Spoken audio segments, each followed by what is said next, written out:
بسم الله الرحمن الرحيم عن عبد الله بن عمرو رضي الله تعالى عنه قال قال رسول الله صلى الله تعالى عليه وسلم لزوال الدنيا أهون على الله من قتل رجل مسلم رواہ الترمذی۔ نبی کریم صلی اللہ علیہ وسلم نے ارشاد فرمایا، دنیا کی بربادی اللہ کے نزدیک ایک مسلمان کے قتل ہونے سے کہیں زیادہ کمتر و آسان ہے۔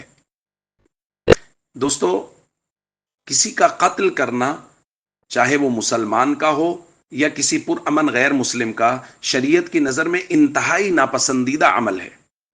یہاں چونکہ قانون بیان کیا جا رہا ہے اسلامی معاشرے کا، جہاں مسلمان ایک دوسرے کے ساتھ مل جل کے رہتے ہیں، وہاں اگر کوئی مسلمان کسی دوسرے مسلمان کو قتل کر دے تو اس کا ضابطہ اس حدیث میں بیان کیا جا رہا ہے۔ اس لیے یہاں مسلم کی قید لگائی ہے کہ کوئی مسلمان اگر مسلمان کو قتل کر دے تو اس کا جرم کتنا بڑا ہے، اس کو یہاں بیان کیا جا رہا ہے۔ باقی اگر کسی غیر مسلم کو کوئی مسلمان قتل کر دیتا ہے اور وہ ایک معاشرے میں اکٹھے مل جل کے رہتے ہیں تو اس معاشرے کا حکم دوسری روایات میں تفصیل سے بیان کیا گیا ہے، اس جرم کی سنگینی کو بھی بیان کیا گیا ہے اور ساتھ ساتھ اس جرم کی سزا کو بھی بیان کیا گیا ہے، اور اس پر ہم ایک درس بھی انشاءاللہ ریکارڈ کریں گے۔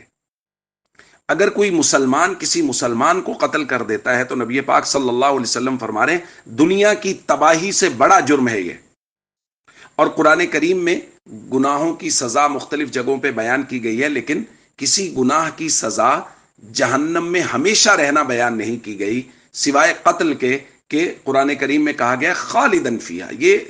کسی مسلمان کو، من قتل مؤمنا متعمدا فجزاؤہ جہنم، جو شخص کسی مسلمان کو جان بوجھ کے قتل کر دے وہ ہمیشہ جہنم میں رہے گا۔ اور ایک روایت میں بھی نبی کریم صلی اللہ علیہ وسلم یہ فرما رہے ہیں کل ذنب عسى الله ان يغفره الا من مات مشرکا، ہر گناہ اللہ اس کو معاف کر دے گا سوائے مشرک، کوئی آدمی مشرک ہو کے مر گیا وہ گناہ، او من يقتل مؤمنا متعمدا، یا کوئی شخص کسی مسلمان کو جان بوجھ کے قتل کر دے، یہ گناہ اللہ معاف نہیں کرے گا۔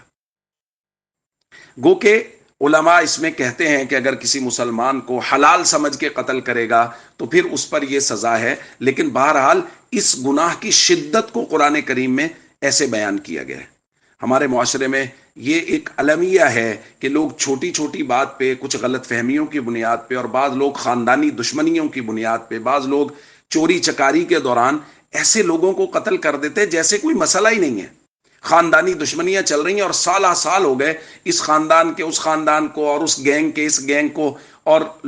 گروہوں کے گروہ ایک دوسرے سے لڑ رہے ہیں، اور مسلمان کو قتل کر رہا ہے، اور اس بات میں ان کو کوئی یہ بات ان کے ذہن میں بھی نہیں آ رہی کہ ہم کتنا بڑا گناہ کر رہے ہیں، بس خاندانی دشمنیوں میں لگے ہوئے ہیں، اسلام کی تو بات ہی کہیں نہیں ہو رہی۔